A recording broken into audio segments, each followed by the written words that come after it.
There's something nobody tells you early enough about project management. It's that this career does not reward potential. It rewards reliability. And when I say reliability, I don't mean being nice, positive, or being agreeable. I mean the unglamorous behavior that shows up consistently when no one is watching and no one is praising you.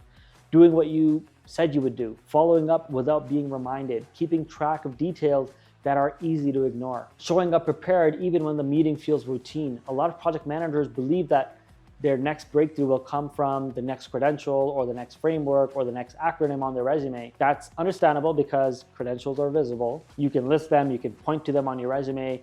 They feel like progress, but inside real projects, credentials fade into the background very quickly. No one cares what methodology you prefer when stakeholders are confused and misaligned. No one cares what you studied when action items are slipping week after week. No one cares how polished your resume is if follow-ups keep falling through the cracks. What people notice is whether they can count on you.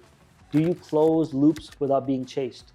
Do you surface issues early instead of hoping that they resolve themselves? Do you show up with clarity, or do others have to piece things together after the fact? This is where a lot of people get the sequence wrong. They want interesting work first, and then they'll take the basics seriously. They want visibility before they build consistency. They want authority before they demonstrate ownership. In project environments, it works the opposite way. You earn interesting work by handling small responsibilities well over and over again.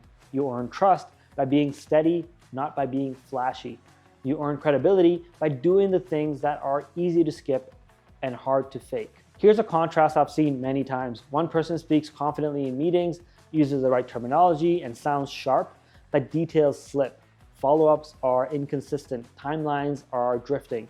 Another person is less polished.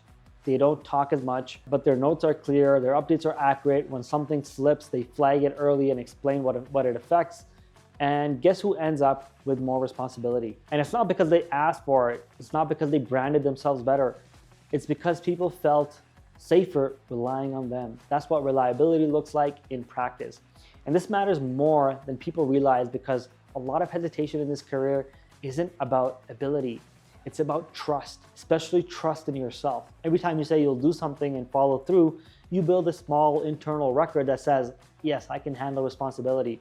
Every time you don't, that record starts to erode quietly in the background. That's why people feel anxious stepping into bigger roles. It's not because they lack intelligence, it's because their internal track record isn't consistent with what they're trying to do now. Reliability fixes that over time, not through motivation, not through confidence or any kind of trick, but simply through standards.